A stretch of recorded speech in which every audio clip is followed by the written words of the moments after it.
Hello everybody and welcome to Let's Talk Mate, Solent Mind's men's mental health chat. And this is a very special episode for International Men's Day, as we are doing a live episode, live from Solent University studios, I guess. We'll just call them Solent University studios. So thank you very much to Solent University for lending us the studios and allowing us to help talk about men's mental health a little bit more. And also, of course, thank you to our sponsors, Novatech, for sponsoring us and letting us talk more about men's mental health. If you're first time tuning into this is a little chat brought to you by the people at Solent Mind, and we just like to talk about mental health a little bit more, and specifically talk about men's mental health, get men talking, or at the very least get men listening at the very start. So that is about it. And this episode we're going to be starting. We've got a little thing from Kevin Gardner, our CEO, which will be about halfway through the show. We'll start by just talking a little bit about the few topics that we have covered so far, and then we'll go into the questions from you guys, as well as from some things that have come up repeatedly on topics that we want to address a little bit further. But without further ado, let me get into people who are alongside me. First of all, my name is Sam Clark. I'm the Digital Content Officer at Solent Mind. And alongside me, I've got two guests who have been on the podcast before, but I'll let them introduce themselves. First, Rob, do you want to go? Hi everyone. My name's Rob Emy. I'm the community peer team leader in Portsmouth. And Lachlan? Yeah, hello everyone. My name's Lachlan. I'm an outreach coordinator for iTalk, which is a talking therapy service for most of Hampshire on the NHS. And there's very similar services in other places like Portsmouth and Southampton. Got Talking Change and Steps to Wellbeing there. Yeah. And first of all, obviously we've got another campaign going on throughout the month, the Let's Talk Mate Sponsored Silence campaign. And Rob, I know you've already taken part in this. So let's have a little chat and just, first of all, how did you feel during that kind of period, and what was it like? I imagine very bizarre. To be honest with you, mate, it was horrible. It's amazing, when I decided to do it, I was like, okay, well, I know the dates I'm going to do it, what the 24-hour period is going to be. I did have to do it over a weekend because, unfortunately, because of my job role, there was no way I was going to be able to avoid speaking in work hours. It was quite bizarre. It just felt very unnatural. It was funny, the little things I missed. I was saying to Lachlan before we started, just little things like not being able to sing in the shower in the morning or talk to the dog. I know my partner found it very frustrating at times as well, when, especially, having to communicate with her over WhatsApp or having to try and lip read me. It was difficult. I mean, we went out shopping to Rightly during the weekend as well when I was doing it, and it was so frustrating not being able to just say thank you to the shop assistants or kind of ask for a bag.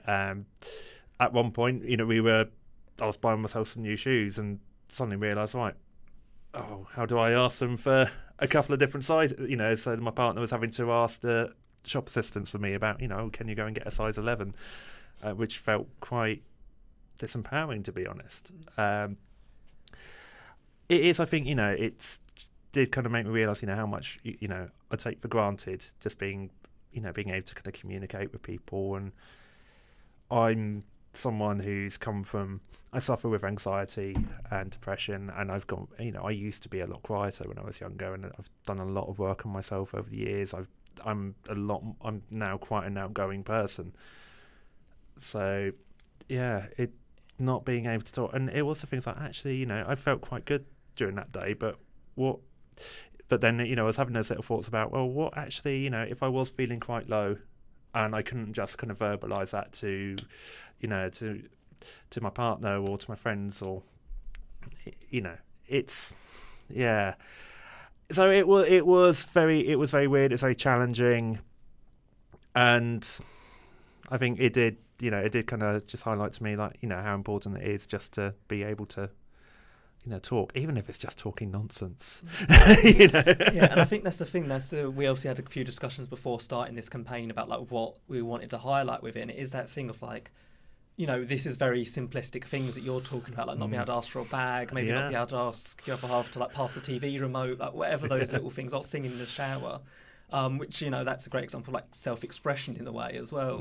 But then how that then translates, because a lot of people, like most men are pretty good at being able to say, oh, can you pass me the remote? Can you give me that? Whatever. But then they struggle when it gets into talking about their mental health and talk about their feelings. And the things the kind of line we use is not being able to communicate your wants, your needs and your feelings, which are just some things that people just don't communicate as much. I know, to bring Lachlan into this, is this something that, when you think about the idea of if you were doing a silence, like how that would work and like the kind of things you would miss out on, really? Yeah, I mean, first thing that strikes me is it must be pretty isolating. I'm not sure if you found that, Rob. I think I would have been inclined to carry around, I don't know, like a whiteboard and a pen or something. I had this little kind of sign with me when we went out shopping to say why I can talk, but I didn't get a chance to get it out of my pocket and unfold it before, I had to move on. It was, it was, I would say it was, even though, I spent the entire 24 hours, with my partner and with the, and with the pooch, it was still, it did feel quite, there was that, it did feel quite isolating in a way, which was bizarre when you've got your other half right there. But just not being able to verbalise what's going on in your head, even if it's just like really weird random thoughts that I'd usually just spout out to her. And do you think it would have been easier or harder to have been maybe on your own, or was it in some ways harder having your partner there in the room with you and not being able to speak to her? I think it was. 'Cause one thing I noticed was when we went out shopping, I was actually finding it easier to to remember not to talk, because it's very difficult to remember that you can't talk for 24 hours. There were almost a couple of slips, I will admit. It's very difficult, it's very unnatural a thing to kind of do.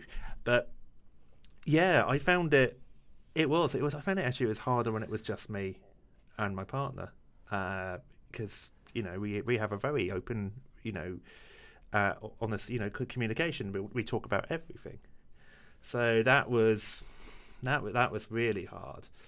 I think if I was still spending the time by myself, it might be easier. But I guess again there might also be other challenges there. I was very conscious of, I wanted to make sure I went out while we were doing it. I didn't want to just cheat and stay at home. I think that'll be interesting, because I'm doing it on Tuesday coming up, and I probably, unless as I've discussed with you before, unless my other half loves the idea of me being silent and suddenly invites me around.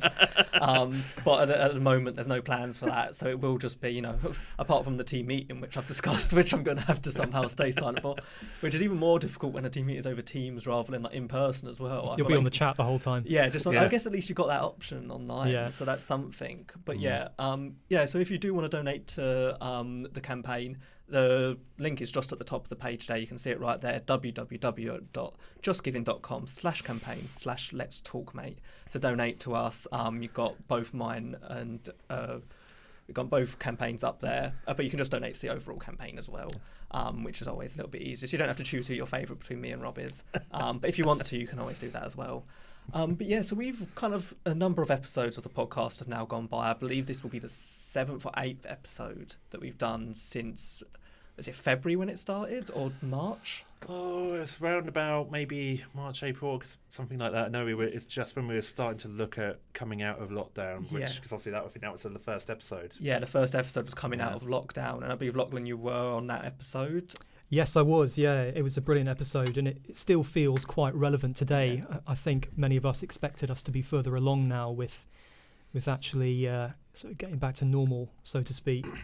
But obviously with rising cases again and things like that, and many people still working from home, or at least not being in the office and out and about as much as they would have expected.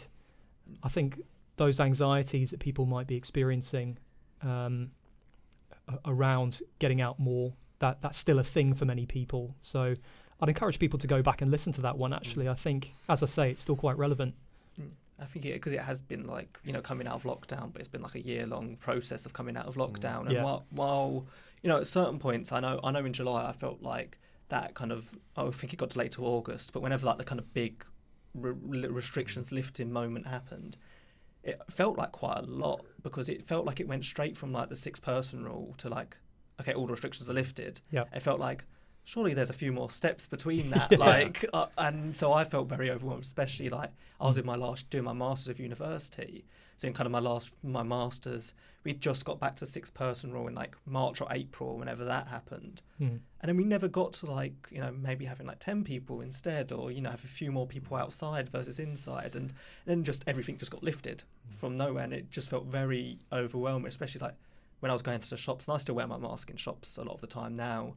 But going to shops and suddenly there's loads of people without their masks off, which didn't happen too much in Southampton actually. There was still quite a lot of people, but it just felt very sudden. But then now it's starting to feel slow again, which is just very weird and very anxiety-inducing kind of combat between the two. Yeah, I think it's important as well to just kind of recognise where different people are with this. I mean, I felt those anxieties, when we were first starting to come out. Then on the other hand, I look at things since things have relaxed. I've been to a festival in the middle of a field. I've been to a concert at the Guildhall in Portsmouth. I've got a holiday in America booked for New Year. So in one way, I've kind of gone for it. But I've still got that. I'm still at the moment. I'm just like keeping everything crossed for the holiday. And I'm still. And then, when I went to the concert at the Guildhall, I was like, it's tempting to kind of say to my friends and the partner, oh, let's go down the front. But on the other hand, it's like, oh, actually, I think maybe just try and stay a bit closer to my partner rather than mixing with everyone else. And you have people in there with masks, some of that. I think it's going to be I think we're probably, realistically, in for an interesting ride still. I mean, none of us have ever kind of lived through anything like this. It's something new for all of us. So, yeah, I think my biggest advice to anyone with that would be take one day at a time. Yeah. And also, it's okay to go back and forth. There'll be some days where I'm feeling a bit more carefree and others where I'm feeling, for example, if I'm on a quiet train, I might not think so much about my mask, but then if I was getting on a busy train to London or a tube at the moment, I will be more inclined to get mask on.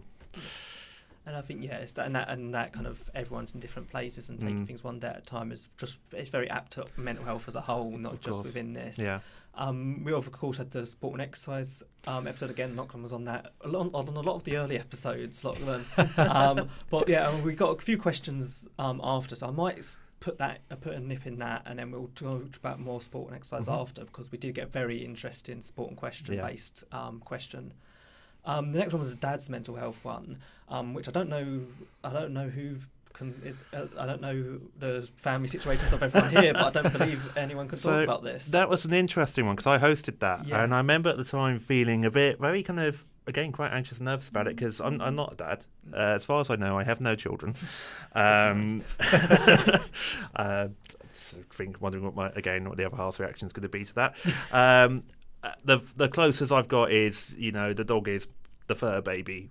I'm much happy. I'm perfectly content to go down the fur baby route with, pets as babies. But that was. I found it really interesting taking part in that one though, and listening to the guys, who came onto the podcast, who were dads, listening to their thoughts, and I think it's for any people, I guess for anyone who's listening who has got kids, especially if anyone listening who's got young boys, maybe, have a, maybe go back and have a listen to that one. I think it's so important to kind of, because I remember one of the questions I asked is like, how can dads, set that example for their sons of, that it's okay as a man to ask for help with your mental health or to admit weakness. Yeah. Because again, we know, why did we start Let's Talk Mate in the first place? Because we know, there's so many men out there, and sometimes it can be a generational thing, who just are not good at asking for help. And I think, Lachlan, you actually mentioned me to this yesterday. This goes beyond mental health because this goes into physical health as well. You know, it's especially my dad. I know he doesn't he'll wait until he's almost passed out on the floor before he even considers going to the doctors. Yeah. And that's quite a consistent thing. I know with my dad specifically, and I did ask him before I came on if I could talk about this. Before lockdown, he'd never had any experience of mental health as far as he knew. He just didn't. I don't know if it's just because he was working all the time, so he never really had any time to think about it. But during lockdown, he didn't have much work on. My mum's a key worker, so she was going to work all the time, and none of the kids could get home. And so he found himself starting to feel these levels of mental health that he's never had before in his life, and coming and talking to me as he knows that I've suffered with it before, and just being I didn't know. He's always been very supportive of me and my mental health, but he never really knew what it felt like. And he came to me and was like, wow, I never understood what you were going through in those times, but that's how do you do it for this many years? And I've only done it for a few months kind of thing. So it's a very interesting thing where, he's definitely that kind of man. I come from South East London, so it's a very much a culture of, you man up, you get on with it. Yeah. So even seeing him, and obviously not happy that he went through it, but I think it was a very eye-opening thing for him to be able to experience that a little bit. That's so powerful. Yeah. I think any fathers out there, and I know I can imagine it's quite hard in terms of you want to be strong for your kids, you want to be strong for if the wife is still involved or whatever else, there is that responsibility to be the man of the house. But the best example you can set, especially if you've got boys, is to be weak in those moments, I think. And show them that it's okay to be weak, and you're still as much a man as anyone else is. And then moving on, I believe it was the body image episode was the next one up, was episode 4, and I think that's something that everyone can relate to on some level, even if it's a weird thing. I don't know, there's so many weird things. People almost think body image of okay, it's just people are slightly overweight, or it's just people who are skinny or whatever else. And I know I've had it from when I was really slim and felt really weak, and because of it. And people can have it because they don't like the way their eyes look or something like that. There's so many things that could come up with that. I think as well, what always strikes me is I think this is probably getting better, and maybe it can be a generational thing. But for a lot of times, I think people maybe still kind of think about kind of struggles with body image as being something that they more closely associate with women. Similar with maybe eating disorders. They might associate those more as kind of women's problems. And I just remember the massive kind of fuss on social media when Freddie Flintoff came out and started speaking about his body image issues and his and his eating disorder, and it was fantastic because as a really notable kind of quite manly looking man, I guess, if you're going on the stereotypical images, talking about that. But it should be more commonplace for people to talk about that. But it's funny little things. I took a selfie just before we started this for myself and with us two, and the first thing I noticed when I looked at it was oh my god, my teeth look really yellow, and my teeth don't look right enough. I don't like my smile. It can be the funniest little things you kind of focus in on. Yeah, I think I've focused on the strangest little things. I think I made a comment to my other half of they were sitting up in bed, and I was just does my kneecap look a bit odd to you? And she was just what are you talking about? And I was no, it looks strange, doesn't it? It looks a bit overgrown or something. And she was what are you talking about? It's a knee. It's just those little things, but sometimes you do get really locked onto those things. And I know I did quite a lot on any little thing when I was, I spent quite a lot of time isolated, and I would when I sit in home alone and you just notice little things and it just sticks in your head and you can't get it out for whatever reason. And as you say, it is, women openly talk about, and women obviously face all sorts of body issues, and traditionally, and it should be spoken about a lot because they have faced an awful lot of pressure because of their bodies. But because it's almost spoken about so often, it normalises it to an extent for women to be okay, I'm insecure about my body because of this, this and this. Whereas with men, it's not as much, and it almost becomes, you never hear the level of, what's a lot of people call banter with I don't know, the fat bloke in the group, because that the with guys the banter is could call it as banter, and they don't necessarily know the effect it's having, whereas you'll never really have that same thing with women, at least not to the same level, and they almost do a lot more chance to kind of see and like be more aware of how it affects people. But we have this thing where we have to joke about these things as men. Like it's just the way we are now. Is it worth us men thinking about, you know, what to us is a joke, a bit of banter, just thinking about maybe how it may be affecting a bit of a silly example. So I remember, if these particular two friends of mine are listening, they'll probably know who I'm talking about. A couple of friends of mine who, bless them, started losing their hair quite young, and I used to always give it a bit of poking, a bit of teasing, and then obviously, for anyone who can see, I've now started going the same way, hence why I shaved the head. And when I first realised that I had a massive bald spot creeping up on me, I really felt insecure about it. And since then I've been like, oh, maybe I should have thought about some of these things I was saying to the other guys. Yeah, and I think it is like, and it's not to say like no one wants to say you can't have a joke around with your mates or anything like that. Obviously, there's levels to it, but I find I know my mates' boundaries. I know the things that are like little things they can handle and little things that they can't. It's worth having that conversation of like, are you sure this is like an okay thing? You sure you're comfortable joking about this? And a lot of people, and it can even be just as they're just not in a good mood that day, so they don't feel like taking it on that particular day. Yeah. But just keeping that conversation open so that when your mate goes to you and go, oh, can you cool it down with that for at the moment? I'm starting to get to me. But make sure that relationship exists within a friend group, and I think that's a healthy thing in anything, relationships, whatever it is. But having that open conversation, can you call it a little bit of that for now, because it's really starting to get to me. Definitely. Yeah. The next episode we have was anger management, which maybe it links in there, the anger within groups. But I wanted to talk a little bit about this just because I was listening to, I was editing the podcast, but in listening to it, I was, obviously there's a lot of focus in terms of aggression, in terms of anger. But what I tend to get, like, I'm not an aggressive person. I'm sure most people that know me will agree I'm like the least aggressive person you could possibly meet. But my anger is always very inward. It goes towards myself. So I do feel I have some level of anger management issues, but it's all inward facing. I'm all trapping it within myself. And that can be its own hell in its own right. And especially, we talk about, again, there's a question coming up that will relate to this. But just the way you then release your anger when you're on your own can almost be, I know you can take it out on other people is never good, but it can almost be more dangerous than when you take it out in a more public space, whatever you do with that anger. I think so. Yeah, it's all about kind of finding those healthy ways to deal with it. And I'm pretty sure I said this during the episode. Anger's a normal, healthy emotion. I don't think I don't believe there's any such thing as an unhealthy emotion. But yeah, it's finding those.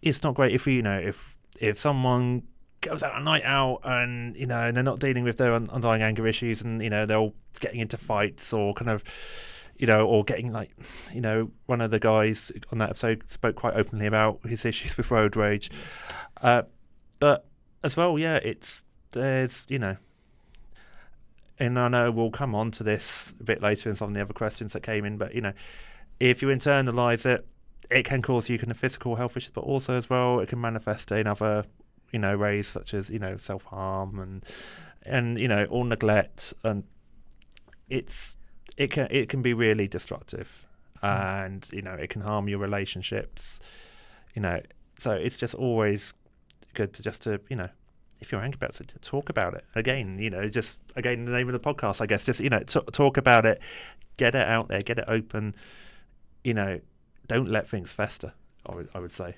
I do think it's also worth pointing out that maybe not so much anger as such, but irritability can really be a common symptom of other things going on.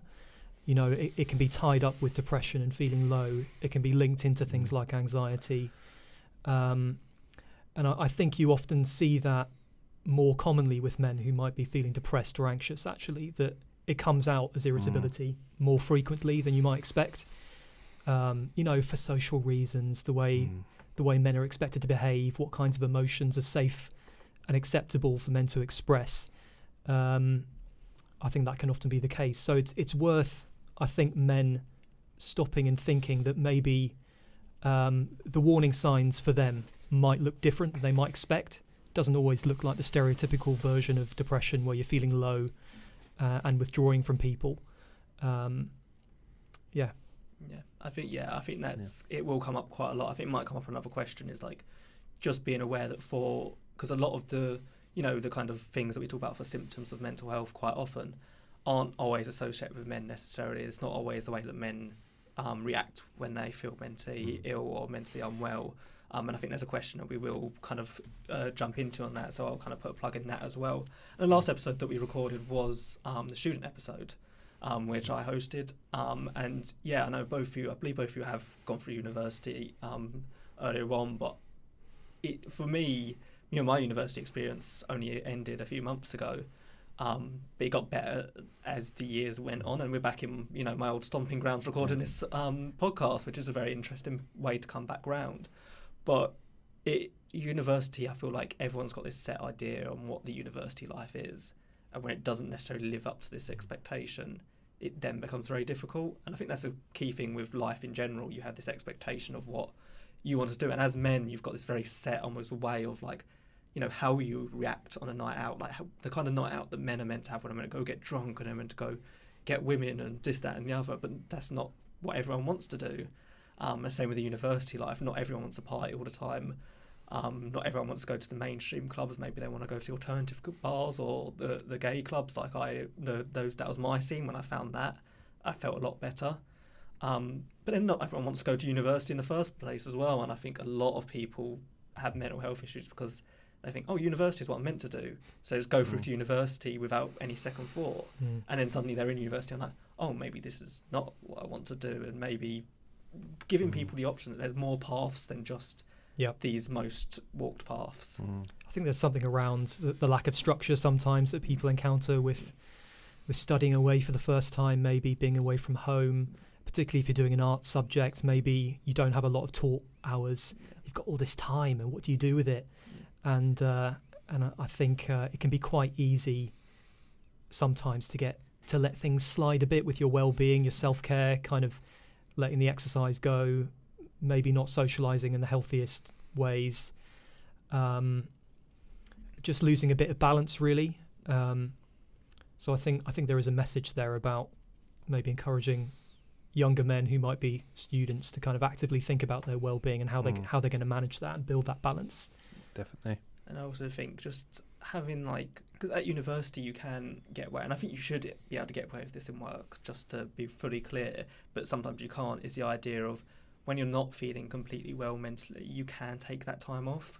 Like I one of the things I said on the podcast was in my late years of university, instead of just not turning up to a lecture or whatever, I'd email my lecturer and say, my mental health's a little bit not going particularly good today, I'm not going to come in, but just send me the stuff I can catch up on or whatever else. And just that simple message of, even if you're not asking for help per se, but you're just letting someone know, helped me massively. And also just being very aware of like, okay, I've got a really long day coming up. If I force myself through that, that's going to make me feel worse for the next few days. Whereas if I give myself a day off, I will be able to be better for the next few days. And I think that's a message you should be able to take into work. You can't always necessarily, depending on the industry you're working and the people you're working with. But at university you can, because you are your own boss basically when you're in university, no matter what lecturers say. And I'm sure a lot of lecturers listen to this and won't like what I'm saying, but you are your own boss. They present you with the materials to be able to do whatever you want with it, and you can take or leave whatever you want with those materials. And just take advantage of finding yourself, because those few years, it was so nice to have that slightly unstructured few years to be able to really find myself. That's not for everybody, but it is for some people. So definitely people need to think about that, and also just think about if university maybe isn't for you. There's loads of other options. You can go straight into work and go into apprenticeships. There's so many options. So maybe think about all those other options as well if university isn't maybe for you. But that's kind of the quick roundup of all the podcasts we've done. You can, of course, go back on Spotify, YouTube, Facebook, and find all of these podcasts. If anything in particular we've talked about has interested you. But for now, of course, Rob earlier today spoke to our Solent Mind CEO, Kevin Gardner. So now we've got a little interview with Kevin Gardner, who gave a lot of good insight into men's mental health. He's experienced from being CEO of Solent Mind and being CEO of a mental health charity, and just a load of other things that he thinks, and of course the growth of Let's Talk Mate. So I've got Kevin Gardner with me, who's the CEO of Solent Mind. Thanks for joining us, Kevin, to take some time to take part in the podcast today.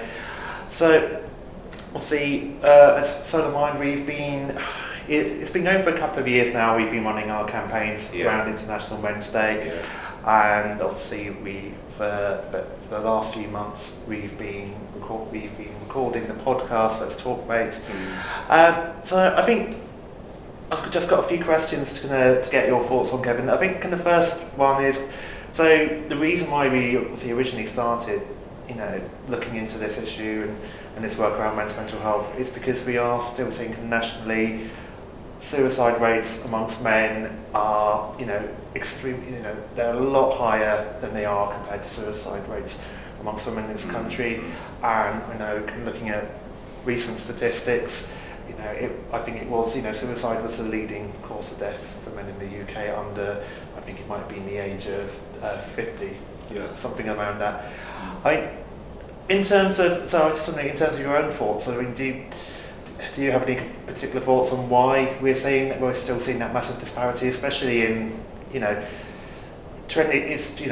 almost in 2022 now, and it is a lot. You'd think maybe we would have made progress on that by now. So. Yeah. Well, first of all, Rob, thanks for inviting me on to Let's Talk Mate. I've been watching the episodes that we've been producing over the last few months. Great respect for all of the guys that have been coming on. I was really pleased that you gave me the invitation to come on for International Men's Day. So very, very happy to be here. Thanks. I think the causes of this are quite complex. But I'll try and summarise, from my perspective, what I think the main reasons are behind this alarming disparity in suicide rates between men and women, and also the rates by which men and women are accessing services. I think it starts with social conditioning. It's got an awful lot to answer for, I'm afraid, Rob. If you think about, we're all of a certain age. We've grown up over the recent decades. If you look at how men have been depicted in popular culture, by which I mean TV, movies, sport, entertainment, public life generally, the figures, I suppose the stereotypes that get presented, they tend to show men achieving good things by being strong, physically strong, and not showing weakness. And I think what then happens is that then gets those figures get coverage, they get publicised through the rest of the media. I think that induces some peer pressure amongst men that if we want to be seen as good, well performing, strong, then those are the attitudes, the behaviours that we need to be demonstrating. And I think the peer pressure that generates, as I say, Rob, I think has a large part of the responsibility. Alongside that, you then have what we still see as, unfortunately, the stigma that's associated with mental health. So again, you look at how mental health has been depicted in popular culture over recent decades, and I think it has been presented in quite a negative way. And I think if you put those two things together, then men who are experiencing issues with their mental health are inclined to see that, unfortunately, as a weakness. It induces feelings of shame and guilt, and that runs counter to them openly talking about it and sharing about it, and very importantly, then seeking the help that they need. I think the final bit of it is that alongside that, I think there's been a lack of good services, effective services. No criticism of anybody at all, but I think mental health has a long way to go in terms of services to catch up with physical health. The good news is that things are changing slowly. but they are changing, and I think that's been as a result of a number of initiatives, including initiatives that we've taken forward within Solent Mind and the Mind Network generally, such as the work that you've been leading on for us, Rob, and is demonstrated through Let's Talk Mate around men's mental health. I mean, definitely, I think you're right. You know, so in the last few years, there's been such a expansion in terms of support available and the different kinds of support. I think I first started working in the sector in about 2012, and just in that time alone, I've seen so many new initiatives and so many new ways to try and reach people. Yeah. And I think that's important when we are kind of looking at those groups that are, or sections of society that are a bit harder to reach, and that does include men. And I remember going through services myself when I was unwell, and always being kind of struck by how if it was a therapy group or peer support group, how I was often the only bloke there. I think I am hopeful for the future when we do look at the younger generations. I think it does appear to be a bit easier, and I'm a bit envious almost. I was growing up now. Yeah, I think that's right. And as I say, I think things are changing, and the younger generations that are coming through now, I think, are inclined, from what I've seen, from my perspective as CEO of a mental health charity, what I've seen is that younger generations are, I think, more open to talking about mental health, more open generally to sharing and talking about their feelings and their emotions. And I think that's because, I talk about the world of TV, movies and popular culture. I think that is moving on as well, and there are more positive role models that are demonstrating greater openness to sharing and talking about emotions. And then I think that then engenders that kind of like reverse peer pressure, if you see what I mean, that will then encourage people, rather than be to keep quiet about it, will encourage people to be more open about it. Definitely. I mean, growing up, so I grew up in the 90s, and before the internet was a thing, and mental health wasn't spoken about, let alone really kind of men struggling with mental health difficulties. So it's just amazing how far we have come. But we need to go further. Absolutely. We really need to go further, Rob. The job is not done by any margin at all. One of the things that always strikes me is the disparity between how we talk in society about mental health and physical health. So if you just look at how we treat and how we talk about physical health, we're very, very open about it. I know what weight I should be for my height. I know the concept of BMI, body mass index. I get lots of advice about nutrition, and we do, don't we? About we know there are things that we should avoid for our physical health to stay well. Red meat, salt, saturated fats, all of those things. We know we have the concept around alcohol, so we just try to stick within 21 units a week. We shouldn't smoke because it's a risk of giving me lung disease and cancer. And it's interesting, driving to Southampton this morning, I was struck by signs, electronic signs outside telling me about the importance of breathing clean air. It's just all around us, and it's been mainstreamed. We don't just talk about physical health when we have an accident, when I have a broken leg or I'm not well. We talk about it in the context of what we need to do to stay well. And where I think we're at with mental health, we for understandable reasons, because we're decades behind in terms of support, we still have to support the 1 in 4 that experience issues with mental health.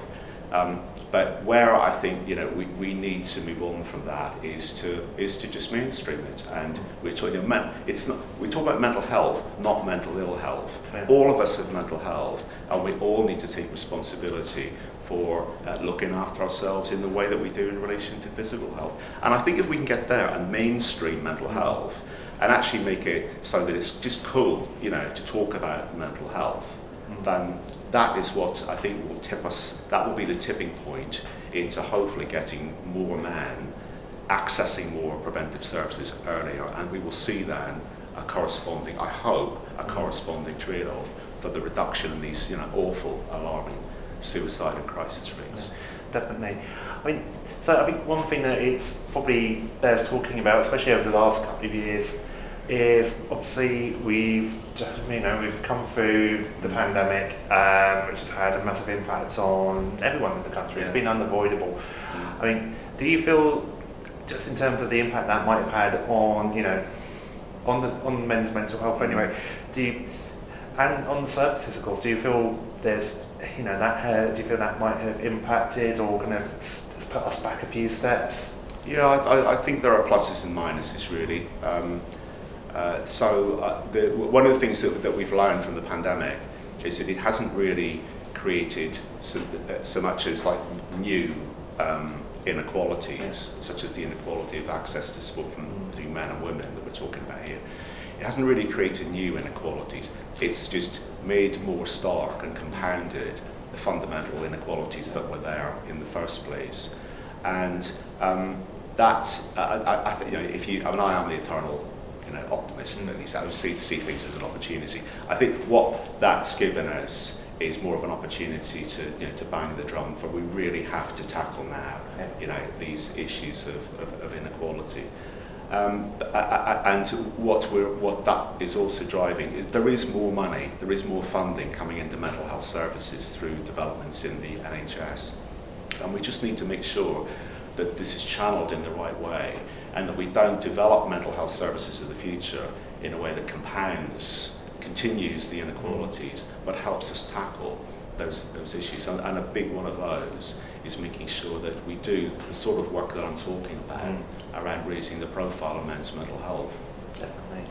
I mean, yeah, I think there can be silver linings. I've known men, friends of mine who've actually kind of said to me at the beginning of the pandemic, because it was, the worry and the anxiety it actually kind of got them to think about, maybe I do need to talk to someone, and that's like for some of them, it was the first time I'd ever heard them kind of admit that to me. So it's, I think if anything, the pandemic may have just highlighted that importance of communication and talking to each other, especially when we've all been, kind of cooped up in our homes. Yeah, no, I think that's right, and I think it's important for people. Because there are, we work in a mental health charity, so we're a bit closer, Rob, to people being more open to talking about these things. I know when I speak to people in other organisations, there's still a lot of concern about being open. But for men who feel that if they're open in their corporate workplace about how they're feeling, they may be prejudiced by that in terms of their career, options and so on. So it remains a really great issue. I know that from people that I've spoken to. So we have to keep going at this. We have to make sure that we're encouraging right across industry. We're encouraging good leadership, I think, at the top of organisations, setting the tone for the culture within those organisations, so that people who are feeling unwell or are concerned about their mental health can be open about it. Brilliant. So I think we've already touched on what for example Solent Mind or other mental health organisations up and down the country can do in terms of we can be that driving force in trying to mainstream it, as you quite rightly said, and not just in terms of trying to get that message out to people who may be accessing our services, but to other organisations, maybe in the private sector, trying to get them to to look at how they treat mental health in the workplace. I guess for anyone just kind of watching, maybe to sum up, for anyone watching at home today or listening to this, over Spotify over the weekend, for people, I guess would you have any tips for your everyday people just out there, getting on with their 9 to 5, or kind of just getting on with their their family lives? How would you any tips for them in terms of how they can play their part and just again encourage that that discourse and and again just really mainstreaming it? Yeah, I think everyone has a responsibility in this. Everyone does, and I think what I would say if people are feeling unwell or concerned about their mental health, you don't need to go. But for all the reasons we've talked about, feeling reticent about talking about it is understandable. Yeah. That's fair. So nobody should be beating themselves up because they're not feeling comfortable about talking about their mental health. That's the first thing. And it's not necessary to go from that reticence to, speaking to the world about it on camera in a podcast. Nobody's expecting you to do that. Yeah.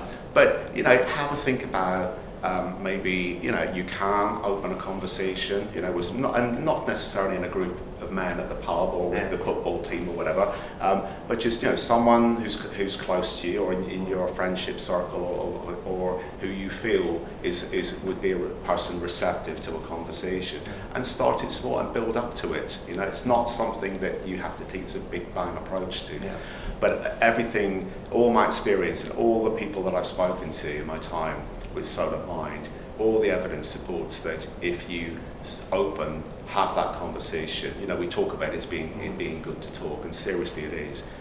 Problem. What is the phrase? Problem aired is a problem. All that sort of stuff. Yeah. So I think that is of benefit to people, and I would say encourage people, not just yourself, but encourage those around you to be open to those conversations. And if someone tries to open that conversation with any of us, then be receptive to that. Give it time, because it's important. Brilliant. Thank you so much for taking the time to speak to us today, Kevin. Pleasure. And thank you for all your ongoing support with everything we're trying to achieve with Let's Talk Mate and men's mental health work within Solent Mind. You're absolutely welcome to come on episodes in the future if you want to as well. Very happy to do that. And thanks to you, Rob, for all the great work that you're doing for us on men's mental health. Cheers. Thank you very much. Hello everybody, we are back, or for most of you we are here for the first time, as we learnt during the interval that indeed there was some technical difficulties, which meant we haven't been going live for this time. But we are here now to recap on what you have missed. We will be putting up the full version of the podcast on Sunday, so anything you have missed you can go back and watch. You missed about half of the Kevin interview, and you missed us basically giving a little summary of all the previous Let's Talk Mates, as well as Rob talking about his sponsored silence. So if you do want to go back and listen to any of that, please do. It'll be up not live, because this was meant to be live, but this is now live. But I'll just give a quick bit of a spiel, because we obviously, if you're joining us now, you might not have heard, well, you wouldn't have heard, because only us three heard in the room. But we'll give a little quick intro to everyone that is here. And first of all, just like to thank Solent University for allowing us to use the radio studios, and Novatech for sponsoring the podcast. This is, of course, Let's Talk Mate, Solent Mind's men's mental health chat. My name is Sam Clark. I'm the digital content officer for Solent Mind. I'm joined by two irregulars on the podcast. First of all, Rob, if you'd like to quickly reintroduce yourself. Yeah, hi, I'm Rob Emy. I lead the community peer recovery team for Solent Mind in Portsmouth. And Lachlan. Hi everyone, my name's Lachlan and I'm an outreach coordinator for iTalk, which is the NHS talking therapy service for Hampshire. And yeah, just to get into it, so again, as we said, you have missed us and a rundown on all the podcasts we've done previously. But you've come just in time to get some questions in, and some of these questions have come from you. And if you haven't got a question in time, but you would like to drop in a question in the comments, I'm looking at the comment screen right now, so you can drop questions in, and we will answer them live. The first question I wanted to kind of bring up, because it tied in us to one of our previous podcasts in sport and mental health, which Lachlan featured on. It's a question that came to us via Instagram, I believe. It's like, how do you feel the play-on attitude that exists in some sports in regards to physical health can translate to mental health, especially when it's ingrained from a young age? It's quite an interesting kind of thing to ponder, and I know, Lachlan, you've had some thoughts on it as well, just in discussions just before the podcast started. Yeah, I think, generally that kind of message encourages men, I think, to neglect their mental well-being and maybe think of it quite reactively, like only maybe seeking help once they literally cannot function at all, and just trying to power through and keep going for as long as they can. I'm not sure that's entirely healthy.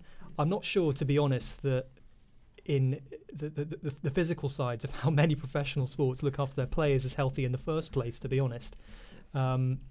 But yeah, certainly around mental health and mental health, I do worry about that message. Yeah, and I do think in general, like sport is like it can be such a thing, because sport and exercise in general is something that we try to encourage for people in terms of looking after their mental health and their mental well-being. But within sport, sometimes, especially I think it's safe to say in a lot of men's team sports, there does become sometimes a negative rhetoric that comes around. I think it is getting better. You see a lot of, especially footballers, high-profile footballers now, talking about their mental health. But traditionally, I know it, but like even like a few years ago, and even now you see it when a footballer talks about their mental health. It's like, well, you're playing football for a living. What do you have to be depressed about? And that attitude, in general, it comes across a lot. It's like, what do you have to be depressed about? It's like, well, nothing in particular, really. You can. It's not. That's not how that works. It's sort of the point in a way, isn't it? You know, it's that's why it's an illness, because it's not necessarily linked to any one thing, or it doesn't have to be anyway. Yeah, and just thinking about the kind of rising profile of mental health in sport. You know, I was just thinking about the Wales supporters now. They stop and stand up, don't they, on the 85th minute to respect Gary Speed, who tragically took his own life, of course. But you know, hopefully the increased awareness and talking about men's mental health will prevent tragedies like that from happening so frequently in future. Yeah, I mean, I can't talk from any other team sports because football is more, you know, what I've grown up watching. But I remember growing up in the 90s, it seemed like every other week there was, there was a Premiership footballer who was in the news of having, you know, a bit of a crisis, whether it was around gambling, drugs, alcohol, which, and again, linking into their mental well-being, you know, generally now what we know is that they were using these as albeit destructive coping techniques, you know, and it just, you know, and there's been there were some quite really high profile cases. You know, one that always sticks out to me, not just because he was a Portsmouth captain, being a Portsmouth fan myself, was Paul Merson in the 90s, who's been very, very open now about talking about his mental health struggles over the years. It is encouraging when you see, you know, nowadays with the modern game, you know, a lot of the players now are being, you know, a lot more kind of open about their mental health.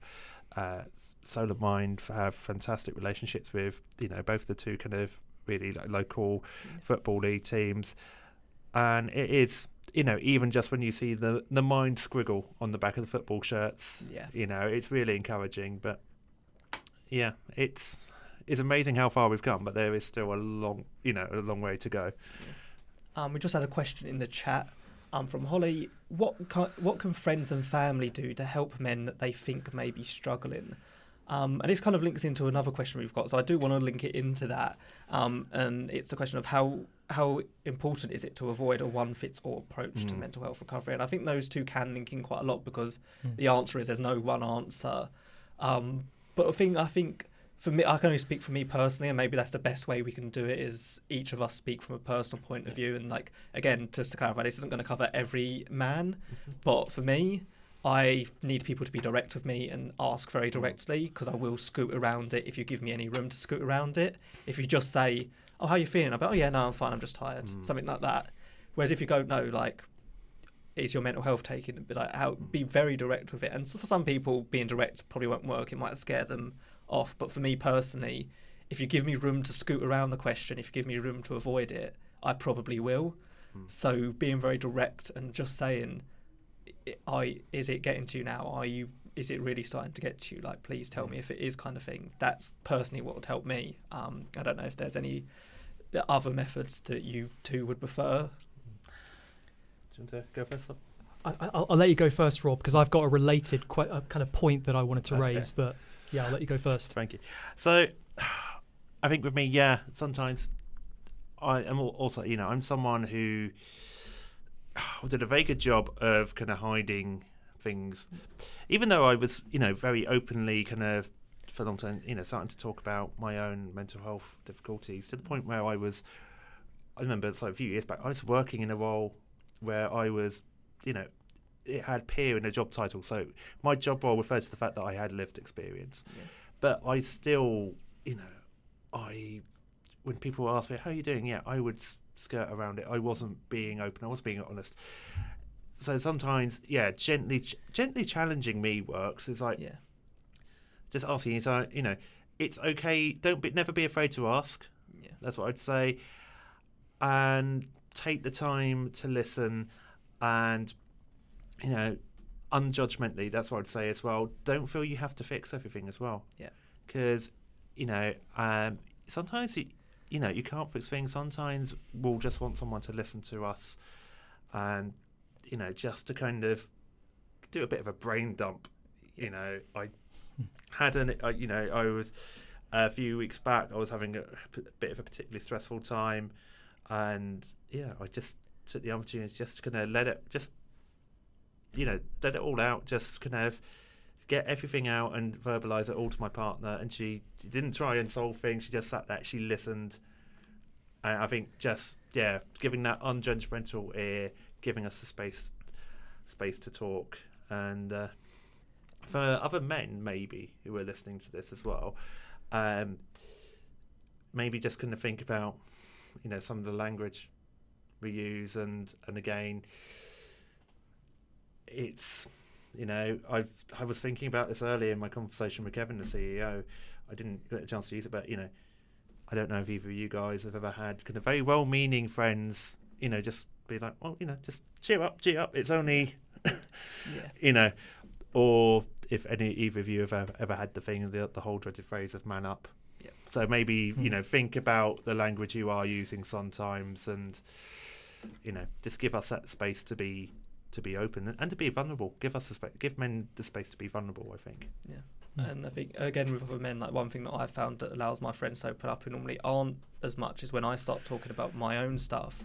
That's when they'll start going, oh yeah, no, yeah, I felt that too, rather than them having to go, oh, I feel like this. If I start talking about my own stuff, they then have almost gives them a way to describe how they're feeling when they may not have had it before. So again, that could work for some men. If you start talking about yourself, it may feel like a selfish thing to do at the time, but it sometimes does actually come out with a better outcome. And they will then go, oh yeah, that is how I feel as well, and it gives them language to use versus them trying to figure out for themselves how they want to say this. I think Kevin Arcia used the phrase mainstreaming it earlier, just making those conversations normal.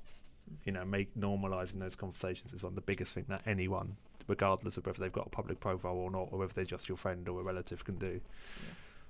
Yeah, I totally agree. I think we can be role models, and for our friends, by having those conversations and normalising it, as you said. I think you've both done a really good job of kind of summarising some really healthy approaches to encouraging men to seek support. But I just wanted to sort of caveat that by saying that sometimes it can be frustrating because you're worried about somebody and you want them to get support, but they won't. And I think it's important to recognise that you can't always force people to get the support that you think they might benefit from. And I think it's important to recognise that mental health, it can be a bit of a journey. I don't always like that metaphor. It's a little bit corny maybe, but it can take some time to come to terms and to understand your own experience and then get support in your own time when you're feeling safe. So maybe from the perspective of somebody who is worried about a male friend or family member, maybe don't put too much pressure on yourself. I just try to keep that in mind, that it's not up to you, and actually people won't recover unless they're actively involved in it anyway. And I think that also links into another question that we've got, and it's that as people in the mental health industry, as all three of us are now, have you found men in your life coming up to you as kind of a first port of call, almost a kind of I want to say safer bet? It's like they know you're in the industry and they want to start there almost. Is that something you've experienced since you've started working in the industry? I would say for me, definitely there's been occasions when people have, whether it's not always, for advice for them, it could be they've been concerned about, other mutual friends, and they'll be like, oh, Rob, well, I know you work in this sector. What would you do? What would you advise? And, it's... One thing I would say is that people who have come to me about that, I have had male friends or kind of acquaintances come to me to speak about that, but I have still seen more. It's been maybe, my female friends who have still, so I'm still seeing that disparity even there. Yeah, I get that. It's challenging sometimes, but then also I wonder sometimes. I have some friends who will say, "Oh, I don't want to go and speak to you about this because I know you deal with this on a daily basis for your work." So yeah, I get a bit of both. So a bit of both ways myself. Yeah, I think I'd always prefer people to talk to me than kind of hold off out of worrying how I might react or whether I've got too much on my own shoulders. I think working in mental health, you develop your own skills and ability to manage your own well-being. So for me, it's never a problem. I'm always happy to hear from friends who might be struggling. It doesn't happen as much as I might expect in some ways. But I think for me at least, because I'm not a therapist, I'm not a practitioner of any kind. It's more like I work in the industry, but I'm working with the community really.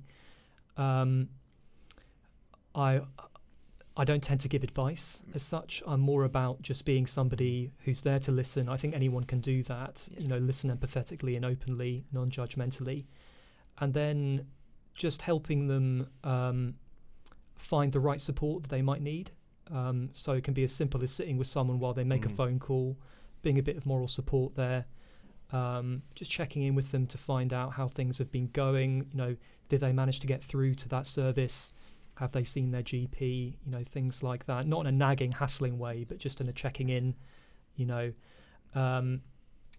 So I think it can be, for me, I feel like I can be useful because I know what's out there, and I think that can be quite a difficult thing. Maybe as an industry, we need to get better about promoting and helping people to understand what services are out there.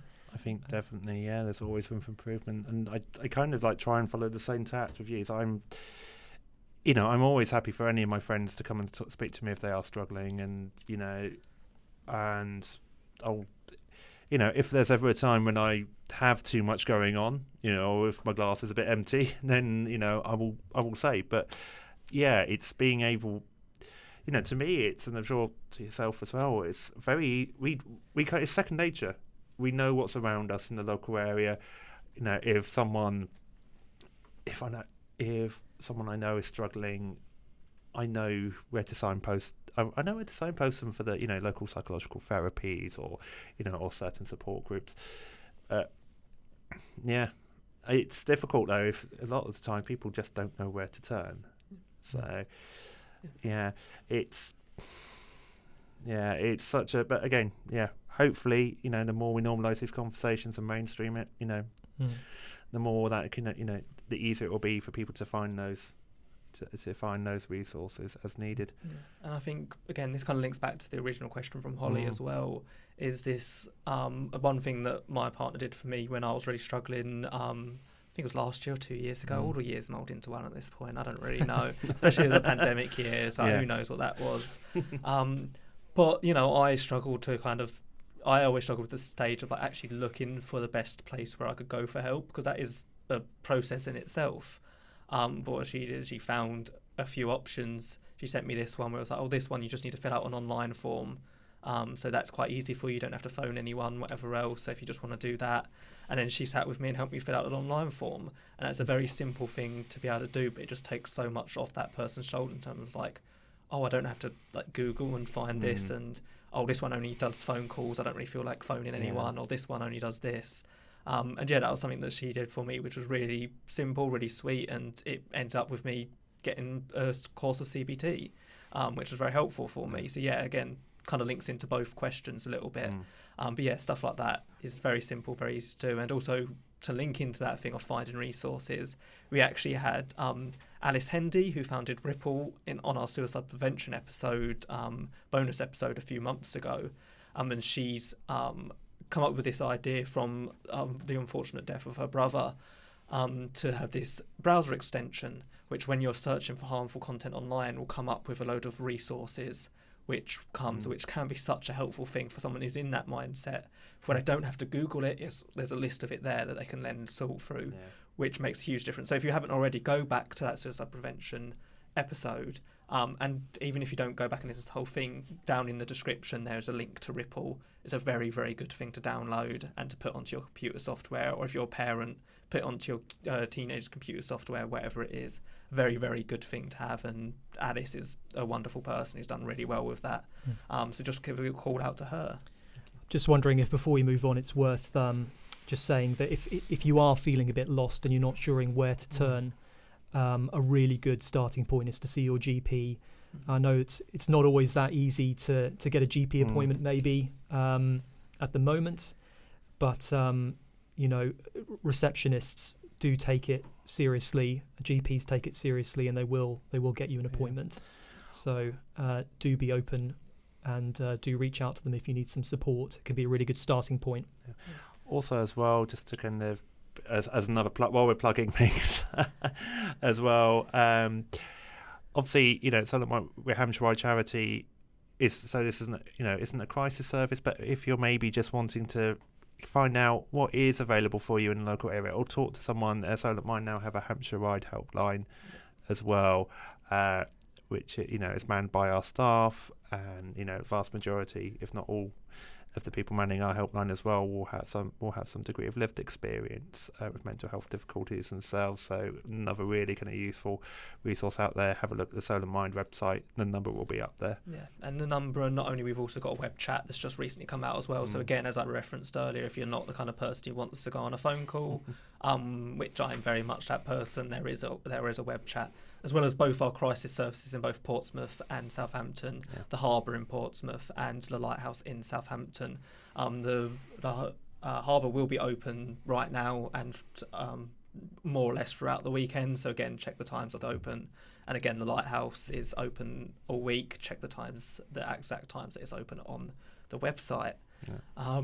So let's move on. And again, I'll give a quick pre-warning to this question before we get into it. We will be talking a little bit about self-harm. So if that's something that you don't want to hear right now, please feel free to click off, mute us. You can come back another time and listen to other stuff, or you can go back to our other podcasts and listen to topics that might not be as triggering for you, but we are going to be talking about self-harm at the moment. The next question is it important to acknowledge forms of self-harm outside of those that are often associated with self-harm, especially around conversations with men? For example, men might be more likely to punch the wall or some other form of self-harm, and that's something that really hit a bit too close to home in some ways, because I know I've catch myself talking about myself, like being like, oh, I've not self-harmed in this amount of time, when I'm referring to, say, cutting myself, and that's the more direct form of self-harm. But then not realising that, oh no, I have like scratched my face, or I have punched myself or something like that. But for whatever reason, I don't associate that with self-harm necessarily. I don't know if it's because it seems like it's more done out of anger than it is self-harm motivations, or what it is, but it's important to acknowledge, because that is probably be the kind of methods that you more see with men than the more traditional ones that are talked about. Yeah. And again, you talk about the punch. Well, that as soon as I saw that on the screen earlier, that really kind of hit a chord with me. I've never, cut myself, but I can't remember when exactly it was. It was some point after about 2011. My mental health was just really starting to tank in some ways, and I just realised that constantly, almost not constantly, but very often, just like getting used to having like bruises and like for me, I reached that point. I needed a release, and it was that was my go-to self-harm. I didn't think about it as self-harm for the longest time, for quite a while, until I was like, oh yeah, actually, it is, and it's. I remember leaving a night out because I'd had a panic attack, and not having, so I left it and hadn't really told anyone why I was leaving. And I remember just as I was walking home, just like punching lampposts and things on the way home because I was so angry and frustrated with myself. I think it is worth. I think we do need to kind of maybe re-examine. What is self-harm? A lot of people do just think about it as cutting, and it can be. But not just kind of punching walls, or self-harm could be like, it could be could be going out and drinking to excess, something like that. It could be just destructive behaviours. And it's something that I think we do need to, again, maybe, I don't know if it's been something that's been more, maybe not linked with men as much as it should be, but I think we really need to kind of widen that discussion. I think one that I will say that I used to do, which again I didn't think of self-harm for the longest time, is when I'll get in the shower, I'll turn the heat quite far up, like to the point where it is burning my skin. And I didn't think of that as self-harm. I just thought, oh, it's just, I'm just doing it because I'm frustrated or whatever it is. But then when you look back, it's like, oh yeah, that's a form of self-harm. It's not something that I ever heard anyone talk about until I started doing it. But now you look at it, it is a form of self-harm. So yeah, definitely widen the discussion on that. And I know, Lachlan, even before we came on, you kind of started talking about how some eating disorders will also fall into the idea of self-harm as well. Yeah, potentially. Certainly periods in my life where I would punish myself by restricting how much I was eating. And also I found with exercise at times, when I was having a really tough time, only about a year ago, I definitely overtrained and used that as kind of almost a kind of self punishment at times. I was tired and in pain, and I would still force myself to go out. And it's a strange one because exercise should be something that's quite healthy. In the right balance and the right moderation, it's a healthy thing. It can be a very satisfying thing that gives you a lot of purpose, but it can be destructive if you push it in certain ways, I think. So maybe that's something that men and women, I think, need to be conscious of sometimes. Yeah, definitely. I just go back. I'm remembering the anger episode I hosted now, and I remember one of the sound bites you came up with, Sam, with me was about don't lift angry when you're in the gym. I remember talking about when I would go to the gym, and sometimes it can be a really useful outlet to go like, oh, I've had a crap day, I'm going to go and get the adrenaline going, but you've got to be mindful of that kind of what what's going on, because it can be so easy to to overdo it and to injure yourself, to overtrain. I mean, I talked about it quite jokingly on that episode. I mean, about going when I was too angry and then the next day walking like a refrigerator. It's just re-examining how we think about what is self-harm, what does it mean. It can encapsulate from eating, restrictive eating, punching, over drinking, harmful, risky behaviours, and over exercising. I think it's one of those things. It's been maybe the conversation about it's just been overly simplistic over the years, and maybe that's part of just that ongoing stigma and people not wanting to talk about it and delve into the issues. And I guess stuff like cutting is the most visual thing you could potentially see, or the least excusable thing you can see, because there's not a lot of other stuff that could be. Whereas if you've punched yourself and you've got a black eye, especially as a man, most of the time you're like, I just got into a bit of a thing at the weekend, or you could say it's from sports. I know rugby players often come back with black eyes with whatever reason, so they can put it down to that. There's a lot of things, and definitely extending the conversation and extending the understanding of what self-harm is, and not because when you're in denial about that kind of thing and not thinking they're self-harming behaviours, you almost justify yourself continually doing them. As soon as you realise what they are, it puts you a bit more perspective, and you go, okay, I need to start finding healthier outlets. Let's go on to this question, because it's probably one that we're probably going to have a whole episode on this at some point or the other, because it has come up on pretty much every single episode we've spoken about. But how do you feel social media has affected men's mental health specifically in this point? It's a double-edged sword, to use a very kind of old cliche. It really is. We're actually on social media at the moment. Yeah, this is the thing. Here we are. We're on social. We're on social media. We've released all the previous episodes. via our Facebook channel and Spotify. It can be a tool for so much good, especially in, you know, making the conversations accessible. You know, someone doesn't even have to be following a certain page, but their friend or family member could share something, you know, a short video or clip about someone talking about mental health awareness or something, and they can see that and it can strike a chord and it can be amazing. But there is a very dark side to social media as well, and, you know, it can, like everything in life, I think it's being mindful of how you use it, when you use it. You know, like with the gym, it can be so great to go to the gym when you're feeling low. It can pick you up, but you've got to be aware, you know, of things as well, because it can easily go down a bit of a slippery slope. You know, and same with social media.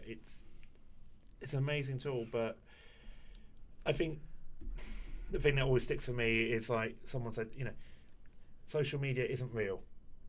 It's not a real kind of reflection of everyone's everyday life. So it's remembering is like, don't buy into it too much. It's, you know. And I think I'm, you know, maybe it's just being slightly younger, that I am very quick to defend social media in a lot of ways. I understand the negatives, but as someone who's part of the LGBT community, growing up in an area of South East London where there wasn't anyone who I knew of who was also LGBT, on social media was the first place where I met people who were like me, and on social media was the first place where I had, you know, kind of true friendships in a lot of way. So I think it is always important to highlight the importance of social media to a lot of communities, and I know to a lot of other people it might just be more negative than it is positive, but to a lot of communities it is that safe place. But one thing that I found in my social media experience is there was a time when that was my kind of only outlet, the only friends I had on social media, more or less. It, as much as it was good to have that friends at least, it did have a negative effect on me in the fact that what was the point in going outside because everyone's in here kind of thing. And being able to have the balance of both has been really helpful, and the thing that I've always tried to do on my social media, because I find social media in general, it's people's highlight reels, and I think that's the important thing to mention, is it's their best bits. So when you look at someone's social media feed, that's not necessarily comparable to what you're living right now, because even if you look at your own social media feed, it probably looks all very good. It looks like a great life to most people looking at it, but to you comparing someone's really good night out or really good weekend away to your lonely weekend at home isn't a fair comparison. You can't make that comparison. And one thing that I've been doing on my social media for a good couple of years now is I'll use those Instagram stories to sometimes put up, I'm in a really, really bad mood. Don't know why, but just in case anyone else is scrolling through and is in a bad mood too, they know that too. And I try to make my social media a little bit less of a highlight reel. Obviously still the main feed. I'm not going to start putting up really like whatever things, but like at least on my stories and stuff like that, I try to be honest with how I'm feeling. And obviously sometimes you just don't want to do that because you don't want to be flooded with those messages like, are you okay? But I think sometimes just putting up saying that you're feeling a bit rubbish, saying you're feeling this, that or the other on your social media, one person could scroll through that and think, oh, okay, so it's not just me that feels like that. And I really enjoy using my social media for that reason. I've had a lot of good conversations that have spawned from it. So it's definitely a double-edged sword, as you've said. There's positives and negatives to social media. I had a previous partner who spoke very openly on the social media, on a Facebook account. This was back in the days when it was just Facebook. About, admissions to a psychiatric ward. She spoke very openly about that. And things like that can be so powerful. And again, why are we doing this today is because we're trying to encourage more men to speak openly about mental health. It can have so much power. I mean, I'm again like yourself, Sam. There's been times when I've been like, actually, I'm going to talk about how I'm feeling. I'm feeling really low. I'm going to put it out there, and it's not only, obviously it makes my friends and family aware that okay, maybe I'm not in a great place, but again, it's getting those conversations out there, normalizing them, and hopefully if one of my hopes is if people see this kind of I'm a big softie, just to put this out there. But if anyone knows me, they know I'm a big softie. But if you see me just walking down the street, you might see a 6'4", kind of broad shaved head, big beard, and think, oh, he looks a bit scary, he looks a bit rough. So I'm hoping, if someone sees someone looking like myself speaking on social media about being open, about being vulnerable, I'm hoping that will have that ripple effect out there, and Just to add, I almost want to play devil's advocate a little bit. Go for it.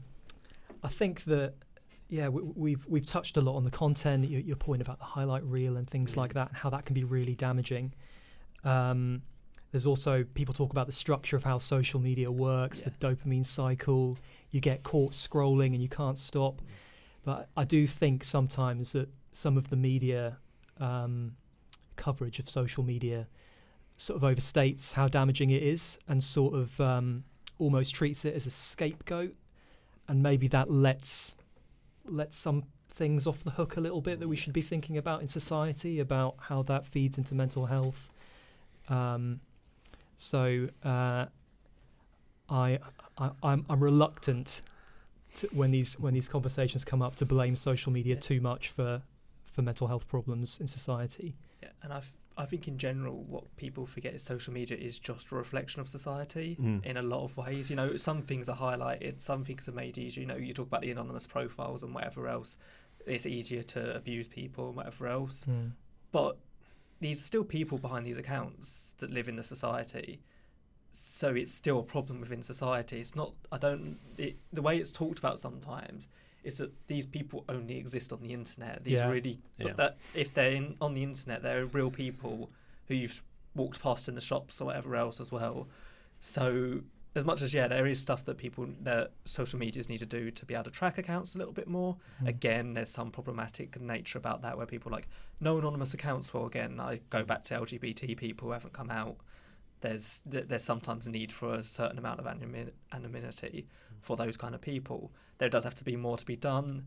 There has to be more done to hide certain content. If when I put up a story about COVID-19, a warning instantly comes up saying warning COVID-19, why can't they do that with other types of content? They do it on Canva. Yeah, so it's not even social media. Yeah, so like why if it's that easy to track that thing, why can they not do it when racist abuse comes up or homophobic abuse or references to self-harm? Why can't they put the same technology that they've used to do this COVID-19 thing into other things? That's a grand topic for people that probably is a lot smarter than I am. But regardless, that's the social media discussion. I do feel, as I say, we're on social media right now, and we wouldn't be able to have this conversation with this many people without social media. So I do get a little bit defensive, it's my day job as well, so I do get a little bit defensive over social media. But again, that's the important thing, is where it's my day job, I do have to take time to switch off of it, because otherwise I could be on social media literally 24/7. So I make a very much point of, like, especially my work social media, that's only on my work phone, that's only on my work laptop. So as soon as I've closed my laptop screen down, I've turned my work phone off, I don't touch it. And I think that's an important thing, to be able to have those times where I look at my you get the screen time reports on iPhones now, and I always look at that and go, I've only done like 4.5 hours this week. Good for me, that kind of thing. And it's kind of nice to be able to work that down as well. It's definitely has some huge benefits. I mean, it's about everything, like balance. But we wouldn't be able to get this. We wouldn't be able to get this out there if we didn't have if social media hadn't come along. And I've probably sounded like a bit like a broken record, but I know I keep on mentioning the generational thing today. For someone like me who's in his late 30s, growing up. No. Late 30s. I'm closer to 40 than 30 now, and growing up in the 90s, my first mobile phone was a brick. I remember dial-up internet and all this stuff, and again, I think. It does, at least to me, as someone who's a bit older, it does appear that the conversations about mental health are more frequent, more honest, and happening more amongst the young generation, and that's probably has been facilitated by social media. And although I get a bit I can barely cope with anything other than Facebook. It does kind of, it does give me. It's definitely, it has its benefits, and I think it's, for someone like yourself, Sam, it's probably, as you said, it was so beneficial for you, and in terms of finding that support network. Yeah, and I think that's why I always like to make sure that like the narrative around social media isn't all negative. Yeah. We all understand where the negatives are, but we can talk about the positives as well. Yeah. A couple of questions just to end us, and I think I want to link these two a little bit together, and I think they're good questions to end on as well. First one is there any well-being tips that you use when you're having a bad day? And the second one is, what started you on your journey of being more open about your mental health and well-being? I was kind of start with that. My journey is kind of started, I feel like for a period of time I was very good at talking about once I'd gotten over a certain period of my life, then talking about it. So like I'll talk about like, oh, I went through like a really bad stage last year, and I talk very openly about that, but never talk about why I was in that moment. But in the last couple of years, especially again, when I made that association thing, the highlight reel, I can kind of break that cycle a little bit. And just in general, like using the right language, as being with my other half for almost 2 years now has brought me out a little bit of that, being a lot more open with my family about everything. But it's basically since university where I had noticed I failed my first year of university due to mental health problems, and it kind of really struck home because I got to the end of the year, failed my year, and said to my family about mental health problems, and they were so confused because they didn't think that there was any problems at all. They thought I was getting on fine down here. So I think that really struck a chord with me. I was like, wow, like they had no idea that I was going through this. They had no idea that I was struggling to the point where I failed my first year of university, and it made me go, wow, I really do need to have this conversation more with people. In terms of things I do, I'm a comfort eater more than anything. I like to get like a little prepped meal, like you go kind of like enchilada kit, fajitas kits. I like because it gives you a bit of a distraction when you're cooking it up and whatever else. And then, you've got the food at the end of it. And I really go into my comforts. So I've got my comfort snacks, I've got my comfort drinks, I've got my comfort TV shows. And that's what I really go into when I'm having that particularly bad day. And sometimes just going, you know what, today's not the one. I'll start again tomorrow. And think sometimes just accepting the bad day and accepting it's a bad mood can be really helpful for moving on the next day. Definitely. Yeah, I think for me, my journey was sort of, I think it was almost like I realised at a certain point that I sort of couldn't hide it. So it made no sense to try and pretend that it wasn't something that I have to manage. And, I just decided to be authentic, really, because ultimately that was going to be easier, probably. And, it doesn't make a lot of sense looking at who I am and the course that my life has taken, unless you factor in the mental health experiences and things like that. The fact that I've ended up in this role and the fact that I'm so passionately committed to it and things like that, it's not easy to explain without taking into account the fact that I've had those experiences as well. In terms of well-being tips, I think I tend to notice that I start to feel bad again when I start to lose that balance in my life, and it's something I've touched on already in this episode. But I quite like the 5 ways to well-being, and it's something you can Google quite easily, and it's all just about thinking about the balance in your life. Do you have meaningful social relationships? Are you socializing enough with those people? Are you doing things that give you satisfaction and help you feel like you're learning something new? Are you active enough? Are you getting enough exercise? Are you getting out the house at least enough? All these kinds of things. It can be a really useful starting point for just reflecting on, if you're feeling rubbish, maybe you haven't been getting out enough that week, and maybe that's something you need to kind of introduce a bit more of the next week. So I find that quite a helpful structure to use. Yeah. I think just before I dive into my, I feel it's only right just to put a bit of a trigger warning on my one, because it was quite a traumatic episode that kind of really kind of set me off on the journey. So again, so I'm going to talk about suicide. So maybe if this is going to be really triggering for anyone, I apologise. Might be best to maybe click off at this time.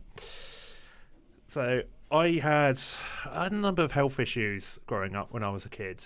I remember like going to coordination therapy when I was a child. I was never officially diagnosed with dyspraxia, but my parents and myself kind of think maybe that's what it is.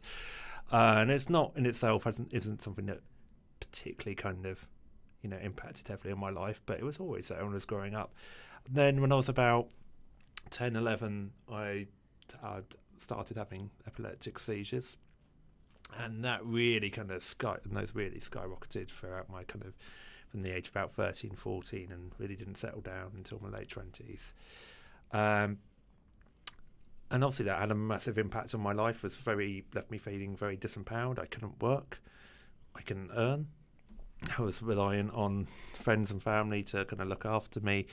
Amount of times my friends kind of took me home after a night out if I'd had a seizure in the middle of a nightclub, which is, even though I shouldn't be embarrassed about it. It's not my fault. It's a health condition. No one should be embarrassed about a health condition. It is. It felt very, So that, I think that kind of, that had a massive impact on my mental health from an early age. And I think I kind of buried it. I think I didn't acknowledge it. I never really spoke to friends or family about this when I was a teenager, but I remember, having really harmful and dodgy thoughts when I was a teenager. And then later on in life, I then met a partner who I mentioned, who was like very open about her mental health issues, and unfortunately I did lose her to suicide. And that, as it won't be a surprise to anyone, that's quite traumatic. That just kind of really was the last nail in the coffin. My own mental health really just kind of started to go downhill after that point. But I think although that that was a traumatic event, my time with that partner, it was really formative for me. It really inspired me by how open she was with her mental health. About her mental health, and the fact that she wanted to give back to others and help others. And I think that's what started me on my own kind of route of wanting to work in the sector. It was a bumpy ride, and I had to take some time out from working in the sector because I hadn't got myself quite on that even keel, which I have now. And that's kind of what's led me to here today. And I think especially with my particular kind of passion about encouraging men to speak up more openly about their mental health. Again, that just came from my experiences of, I think, accessing peer support groups, going through therapy groups and being like, why am I the only bloke here? I remember going along to a peer support group that I access every week, and there were points where, apart from the chap who was running it, I was the only bloke, and it was a bit, it's not... I was like, what do I talk about? This is awkward. And again, working in services, just seeing less men kind of access, the bulk of people I have supported as clients have been women. So so that's kind of really what's led me here today. I mean, just to end that on the positive, I'm in a much better place today. So recovery is possible. You can come back from some really low lows and live a really fulfilling life. So I'd like to encourage everyone if anyone listening. If you are in really dire straits, please don't give up. There is help out there, and it is possible to come back from these things and live a meaningful life. And I do still live with depression and anxiety every day. I think it's important just to say that. It's not going to go away from me, but I live with it. I manage it. It doesn't define me. Well-being tips. Again, Lachlan spoke about the 5 ways to well-being, which is a really excellent thing. If you've not heard of that before, please do Google it. It's really kind of useful just to kind of start the thought process about what's important in life. For me, work-life balance is a big one. If you do have a stressful and demanding job, make sure please try and make sure you've got that work-life balance correctly. I will say, I know it's not possible in every job, but I always say to my guys, please don't be in your emails, or having your work phone open into the evenings. If possible, try and keep that healthy separation. The gym, I've not been so active at the gym, but exercise, going to the gym was a massive part of my recovery early on, especially when I wasn't working, and I was feeling that lack of structure. And music, big one for me as well. Putting on some tunes, and also, I've got a little covers band that I'm trying to get off the ground, and I've always feel so much better after shouting down a microphone for 2 hours. It's amazing. But I think the biggest one for me, again, open, honest communication. Talk to people. Don't be afraid to talk to people. I think get it out there. Get it out of your head, either if it's verbalising it or writing it down on paper. Things became so much easier to process when I started getting it out of my head, and it just became a lot easier for me to then look at it as, okay, actually perhaps I need to do something about this. What can I do about this? Yeah. So open, honest communication. Get out, talking about it. It's the old BT ad. It's good to talk. I know it's before your time, Sam, but it's a cliche, but it is so good to talk. Maybe, and even you don't have to talk to everyone. Even if it's just finding one or two people that you can trust. I think it's a really good way to end it, and thank you very much to both of you for joining us on this show. A lot longer than expected, a lot shorter for everyone else than expected, but a lot longer than us were expected. But yeah, as I will repeat, we did record a little bit before we went live, so if you want to see the full version of the show, Sunday evening, it should all be up there on Facebook, YouTube and Spotify. And also, if you just want to head and donate to our campaign, me and Rob has already taken part in his sponsored silence, and my sponsored silence is coming up. So just head to www.justgiving.com/campaign/Let's Talk Mate, and you can donate to our campaign. All the money will be going to Solent Mind. And again, if you are struggling, head over to Solent Mind's website. There's a whole bunch of services, support lines, crisis services. And obviously there's loads of other places in the local area where you can go find support as well. So just type that into Google. There'll be a whole host of places you can find support. And please very much do. And just listen to this podcast. Every month we talk about a different thing within mental health. And even if you're not ready to talk yourself, sometimes just have a little listen to other men talking about their mental health. And that could be very helpful. So again, thank you very much to Rob and Lachlan for joining me. Thank you to Novatech for sponsoring the podcast. Thank you to Solent University for allowing us to use the radio studios. And thank you to everyone who has listened.